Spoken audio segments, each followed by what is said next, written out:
So this is a Conway buckle. It's unique looking. It's got a pin right in the middle and kind of an arched bend in the buckle that allows the whole thing to kind of lay flat, which is really nice. The reason I like to use these for backpack straps is because it doesn't allow for any excess strap to hang down below. It doesn't require any rivets or stitching. You just slip the leather through it, put it on the first pin on the end, and then I can adjust it to any one of these holes to make it smaller or bigger. It's not a really easy and efficient, quick kind of adjustment. It's not the kind of thing you'd be doing on the go, on the fly, but it's really strong and sturdy.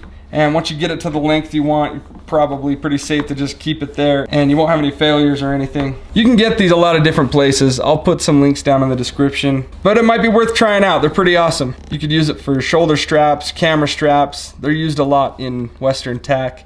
There are a lot of good uses for them. So go try it out. Let me know what projects you're using Conway buckles on. But yeah, just a little quick tip. Would love it if you subscribed to the channel and stuck around a little bit. All right, that's it. See you on the next one. Bye.